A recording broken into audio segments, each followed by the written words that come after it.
A big thank you goes out to Surfshark VPN for sponsoring this video. Surfshark is a virtual private network, or VPN, that helps secure your information online, alongside being incredibly beneficial in privacy protection, including texts, emails, and passwords while surfing the web. VPNs also bypass country restrictions. In particular, Surfshark has been incredibly beneficial for me. As a frequent watcher of Netflix, I found myself bored with my own country's choices, and using Surfshark allowed me to bypass Netflix's country restriction without any hitches in terms of speed or connection.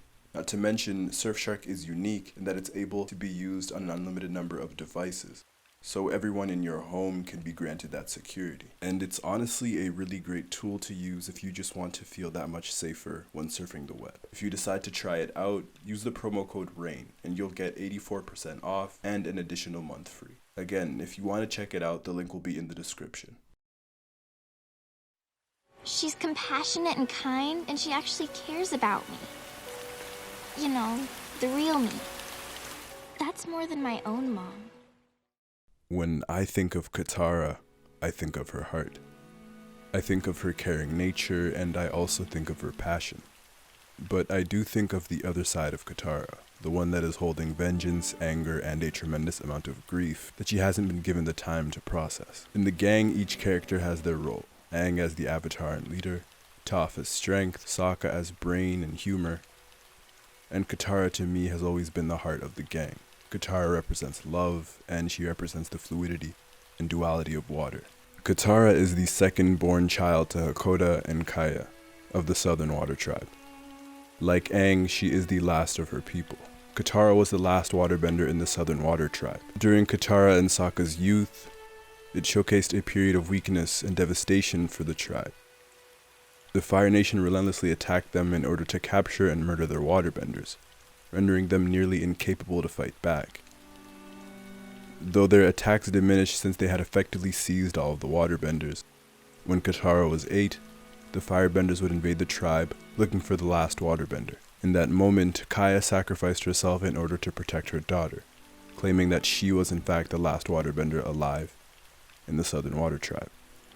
This would result in her capture and later her death, and several years later, Hakoda would also leave to fight in the war, leaving his son and daughter as protectors of their diminished tribe. Early on, we are shown Katara's role. Due to her mother's absence, she was quickly forced into the role as mother figure not only to Sokka but to the entire tribe.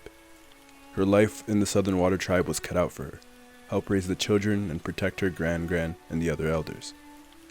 Katara had accepted this life already, until she and Sokka discovered the boy in the iceberg. When Aang would reveal his identity, not only was she in it to help him, but this was a way for Katara to revisit the idea of waterbending. Katara's development as a bender is shown throughout Season 1, and her talent as a healer and her immense will and fearlessness is put on display when she challenges Master Pakku, which is illustrated by an iconic line when she says, "You can't knock me down! Go, Katara!" This displays Katara's unwavering will, stubbornness, and passion that would help her in becoming a waterbending master. Katara's love and care are shown all over the show, and even in greater detail when it comes to Aang. Already in the first episode, in the way she treats and takes care of Aang, and by the third, she shows her compassion, being the one to calm Aang down through his own trauma.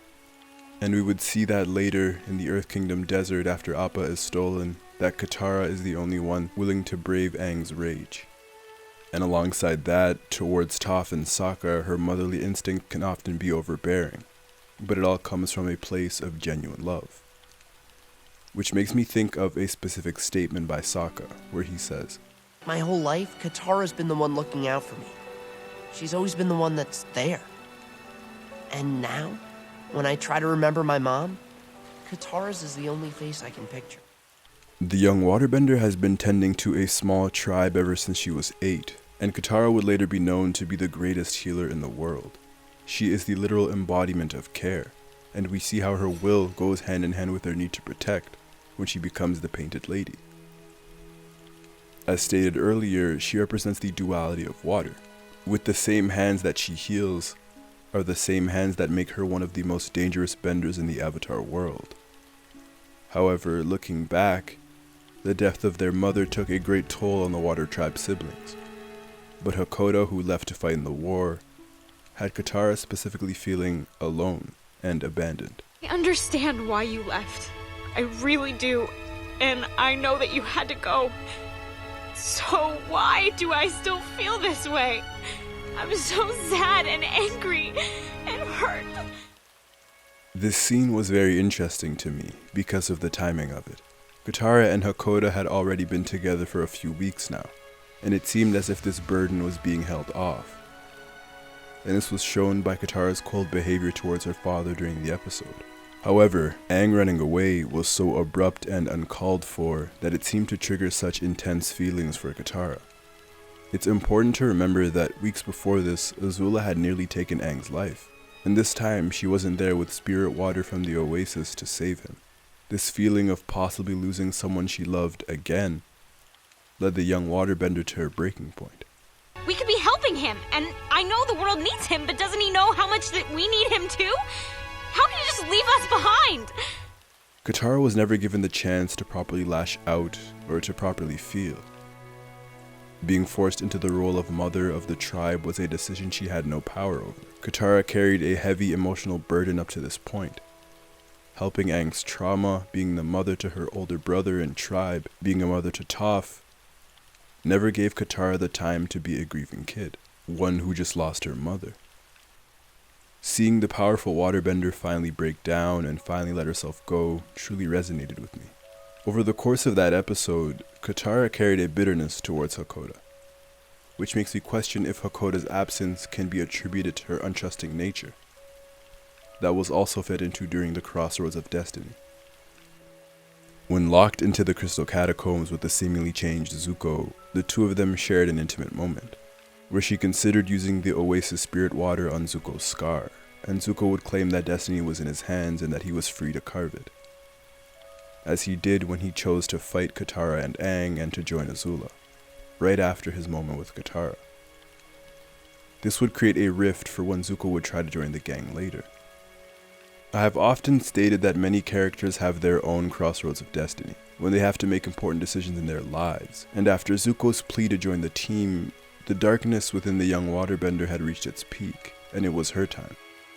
When it comes to the Fire Nation, Katara's anger is always on full display, just like she would threaten to end Zuko when he joined the team, and that darkness was justified. The Fire Nation took everything from her, and Zuko was a part of that image. Give me one reason to think you might hurt Aang, and you won't have to worry about your destiny anymore. Because I'll make sure your destiny ends right then and there, permanently.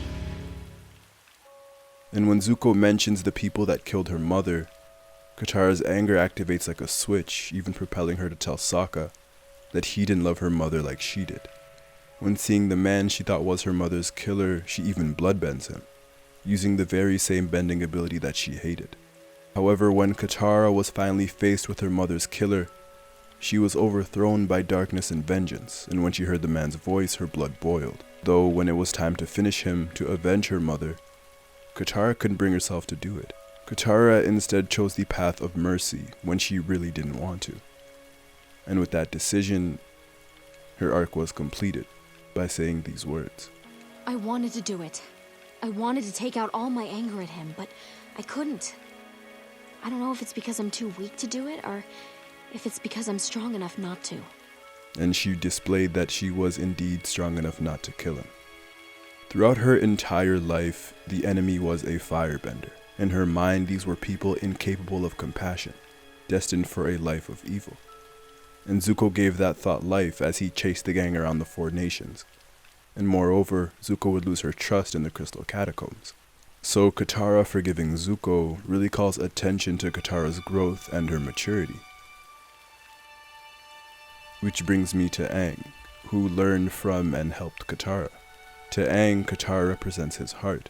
Upon meeting the Water Tribe girl, the young Avatar didn't know that he had lost his family. When it came time to visit his old home and see his old friends, he would instead see the body of his mentor stacked up on top of the bodies of Fire Nation soldiers. And we could only imagine the loneliness Aang felt. And every step of the way, and through all of Aang's solitude, Katara would be the one person that tethered Aang to this world. The one person that would be by his side even until his death. As Guru Pathik says, the air nomad's love for him has not left this world, but instead it has manifested itself in a new person, and that person was Katara. In the end, Katara's moral compass was realigned to the one of her lovers. Through Aang's irresistible spirit and teachings and what I believe to be her mother's kind heart, coupled with her own passion and resolve, spared Yan Ra. And she chose the path of good. Katara of the Water Tribe represents the element of water perfectly. As stated by Iroh, water is the element of change, and the people of the Water Tribe adapt to their surroundings. They have a strong sense of community and love. Katara has embodied that nature. Under pressure, Katara stood strong and took care of the tribe when no one else could. And with the love instilled to her by her community, she communicated this love back to the people who needed it the most. Her brother, of course, but also to the lonely Aang who had lost his family, and to Toph, whose family didn't understand the real her. Katara of the Water Tribe represents a very human character, a girl who has flaws, but makes up for it with her strengths. Katara is someone who trusts and someone who loves with all of her heart. She perfectly captures the essence of strength and love, because someone can be loving and strong. Katara is a character who will never turn her back on people who need her. I will never, ever turn my back on people who need me. Trying to keep everyone together. Love is brightest in the